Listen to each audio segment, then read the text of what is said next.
অসমৰ বিভিন্ন প্ৰান্তত বিগত বৰ্ষসমূহৰ তুলনাত এইবাৰ বৰষুণৰ পৰিমাণ যথেষ্ট কম হৈছে বা হ্ৰাস পাইছে। শিৱসাগৰ জিলাতো বিগত বৰ্ষসমূহৰ তুলনাত এইবাৰ বৰষুণৰ পৰিমাণ যথেষ্ট হ্ৰাস পোৱাৰ বাবে বিশেষকৈ ধান খেতিৰ লগত জড়িত কৃষকসকল হাহাকাৰ কৰিবলগীয়া হৈছে। তেওঁলোকে যথেষ্ট সমস্যাত পৰিছে। আমি শিৱসাগৰ জিলা কৃষি বিষয়া কাৰ্যালয়ৰ পৰা লাভ কৰা তথ্য অনুসৰি শিৱসাগৰ জিলাত প্ৰায় ৬৫,০০০ হেক্টৰ ভূমিত ধান খেতি কৰাৰ বাবে মাটি চহোৱা হয় বা ৰোৱা তোলাৰ কাম কৰা হয়। কিন্তু এইবাৰ ১৭০০ হেক্টৰো অধিক ভূমিত এইবাৰ খেতি কৰিবলৈ সক্ষম হোৱা নাই। ইয়াৰ মূল কাৰণ হ'ল পানীৰ অভাৱ আৰু পানীৰ যোগানৰ বাবে জলসিঞ্চন বিভাগে কেতবোৰ আঁচনি ৰূপায়ণ কৰিছে যদিও সেই আঁচনিসমূহ পৰ্যাপ্ত নহয়। শিৱসাগৰ জিলাত বৰ্তমানেও বহুকেইখন জলসিঞ্চন আঁচনি বিকল হৈ আছে, যাৰ বাবে খেতিয়কে সময়মতে পানী লাভ কৰিব পৰা নাই বৰষুণৰ অভাৱত, আৰু বৰষুণৰ ওপৰত নিৰ্ভৰ কৰিবলগীয়া হোৱাৰ বাবেই বৰ্তমান এনে অৱস্থা হৈছে জলসিঞ্চন বিভাগৰ বহু আঁচনি বিকল হৈ আছে, যাৰ বাবে কেইবাটাও সংগঠনে ইতিমধ্যেই প্ৰতিবাদী কাৰ্যসূচী ৰূপায়ণ কৰা পৰিলক্ষিত হৈছে।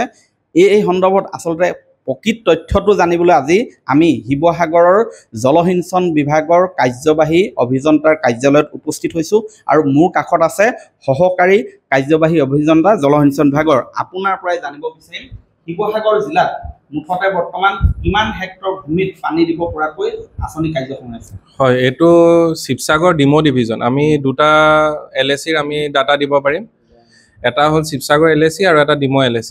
টোটেল শিৱসাগৰ ডিমো LAC মিলি আমাৰ এৰাউণ্ড 560 হেক্টৰ মাটিত পানী দিয়ে আছে। কিমানখন আঁচনি কাৰ্যক্ৰম হৈছে, কিমান বেয়া হৈ আছে?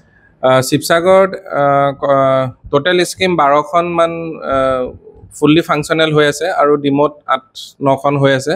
আৰু বাকী আপোনাৰ শিৱসাগৰত আমাৰ PMKSY 50টা পইণ্ট আছে আৰু ডিমোত 90টা পইণ্ট আছে। তো তাৰে 140টা পইণ্টছৰ ভিতৰত আমাৰ 51টা APDCলে ডিছকানেক্ট কৰি দিছে, যিহেতু বেনিফিচিয়াৰীয়ে 1 বছৰ মানে বিল ফ্ৰীকে গভৰ্ণমেণ্টে দিছিলে, যে তেওঁলোকে 1 বছৰ বিল দিব নালাগে, যিহেতু আমাৰ স্কিমটো মানে পুৰা ফ্ৰীকে তেওঁলোকক দিয়া হৈছে।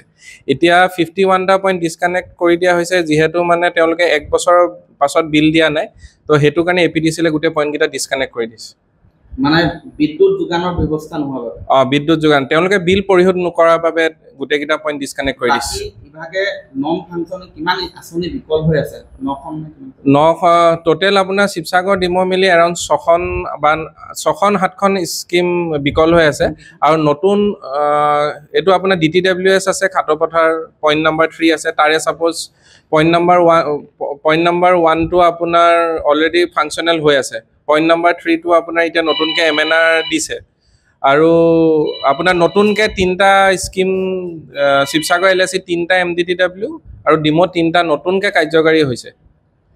এতিয়া এই যি দেখা গৈছে যে ৬৪,০০০ হেক্টৰ ভূমি মানে ধান খেতি কৰা হয় আৰু পানী যোগানৰ ব্যৱস্থা আছে মাত্ৰ ৫৫০। কম হোৱা নাই? এইটোতো কম হৈছে, কিন্তু কি আমাৰ এটা প্ৰব্লেম আছে কি আমি ফ্লাড প্লন এৰিয়াত আমি স্কিম দিব নোৱাৰোঁ। যেনেকৈ দিচাংমুখৰ বহুত এৰিয়া আছে য'ত আমি স্কিম মানে খেতি কৰে, কিন্তু খৰালি সময়ত পানী নাথাকে, কিন্তু এতিয়া মানে সেইটো ফ্লাড হৈ আছে। তো আমি সেইবিলাক জেগাত স্কিম দিবলৈ আমাৰ অলপ অসুবিধা হৈ যায়। এতিয়া আপোনালোকৰ যিখিনি বিকল হৈ আছে, হয়, সেইখিনি ব্যৱস্থা কিবা কৰিব পৰা? হয়, আমাৰ হায়াৰ অথৰিটিৰ লগত কথা পতা হৈছে। অলৰেডি তেওঁলোকে 3টা স্কিমৰ বাবে টেণ্ডাৰিং প্ৰচেছ কৰিছে। তো 3টা স্কিম 7 দিনৰ ভিতৰত টেণ্ডাৰিং কৰি পেলাই তেওঁলোকে কাম এলট কৰিব দিছে। তো অলৰেডি মানে সেই প্ৰচেছটো চলি আছে। হয়, ইতিমধ্যে স্পষ্ট হৈ পৰিছে ছবিখন যে শিৱসাগৰ সমষ্টি আৰু ডিমো সমষ্টি লগ লগাই 9খনৰো অধিক আঁচনি বৰ্তমান বিকল হৈ আছে। নাজিৰা সমষ্টিৰ কথা বেলেগ, তাত কাৰ্যালয় বেলেগ, গতিকে এই আটাইকেইটা মিলাই 10খনৰো অধিক আঁচনি বিকল হৈ আছে। আৰু শিৱসাগৰ জিলাত পুনৰ জনাইছোঁ যে প্ৰায় ৬৫,০০০ হেক্টৰ ভূমিত ধান খেতি কৰাৰ বাবে ভূমি আছে আৰু পানীৰ অভাৱত এইবাৰ ১৭০০ হেক্টৰ ভূমিত এতিয়াও মাটি চহাবলৈ সক্ষম হোৱা নাই খেতিয়কে। গতিকে এই ছবিখন এক জলসিঞ্চন বিভাগৰো ওপৰতো বহু প্ৰশ্ন অৱতাৰণা কৰিছে।